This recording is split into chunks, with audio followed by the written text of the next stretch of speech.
one announcement. 1 week from today, on October 28th, on the 29th, for those of you who are in the GMT and you know that whole area on the other side of the world, I will be doing a live stream starting at 8 p.m. US Eastern Time on this channel, and I will be reading creepypastas and maybe a few other Halloween shenanigans as well. I'm not entirely sure about the other shenanigans. There are plans, and I will have a few special guests on as far as friends of mine who are coming to read stories for you as well. So if you are interested, tune in at 8 p.m. in 1 week and join us for a night of spooks. It will start at 8 p.m. and pretty much whenever we feel that everybody has been sufficiently spooked. Getting into the stories, we have, starting off, A Mother's Love with an unknown author on creepypasta.org. One afternoon, a couple was traveling on by car, and at a far distance they saw a woman in the middle of the road, waving frantically. The wife told her husband to keep on driving because it might be too dangerous, but the husband decided to pass by slowly so he wouldn't stay with a doubt on his mind of what might have happened and the chances of anyone being hurt.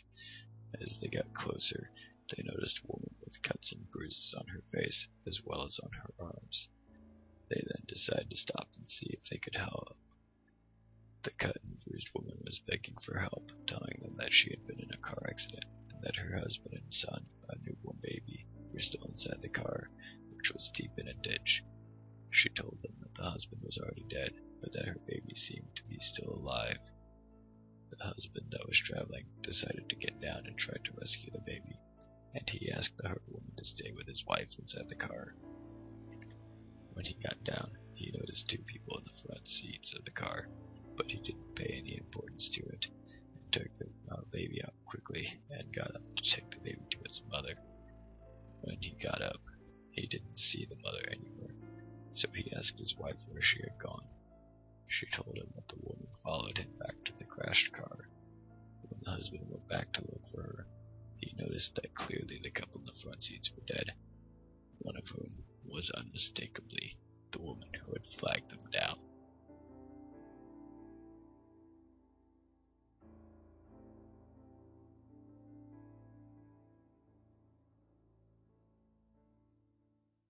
And that is that end of that story. It is an unknown author, and it is a nice twist on the Phantom Hitchhiker story, urban legend, that whole Gambit type deal.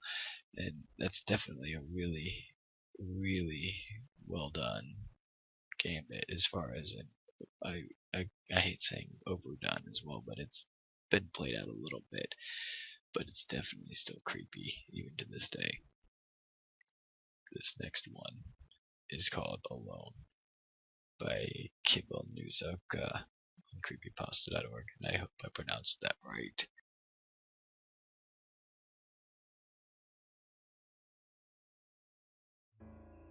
Alone. You would never have thought of the concept of alone before, but as you are in your bed, unable to sleep, your mind starts to wander. You think about what you did, or what you are going to do tomorrow. Then, you start to think of darker subjects you wish you had never thought of. You wonder if you are the only one in the house awake at this hour. You wonder if you are the only one awake in your room. Right there you hear a small, subtle creak in your kitchen. Right away you pass it off as just the wind. But then you hear it again. This time you know it can't be the wind.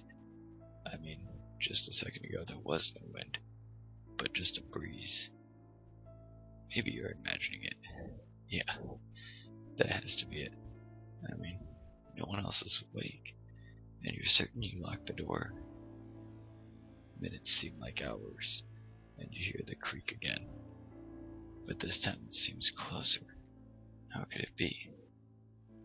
Your imagination and mind are playing tricks. I mean, you live in a good neighborhood. There's never any crime here. Your thoughts are cut off mid-sentence as you hear the noise, hesitation, you throw your heavy comforter over your head to protect you. You're breaking out in a cold sweat, thinking over and over again, there's nothing there. There's nothing there.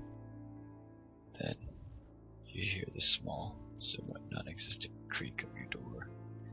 The sound rips through your mind for what seems like hours. You want to check, but if you do, you could meet face to face with someone or something.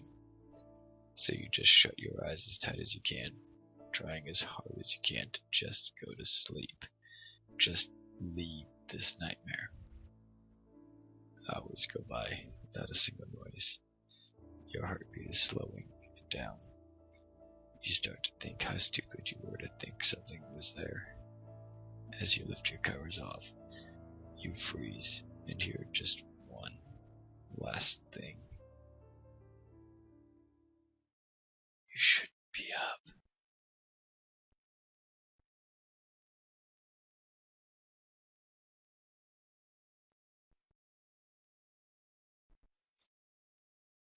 And that's the end of that one. That is definitely a very, very unsettling creepypasta, and definitely plays on the fears a lot of people have trying to go to sleep alone, or even just go to sleep in general. And very, very well done. And I'd like to say thank you to everyone who's listened thus far, and everyone who listens in the future. And I hope to see all of you in the next one, and I hope to definitely see all of you and be able to talk to you all during the live stream next week.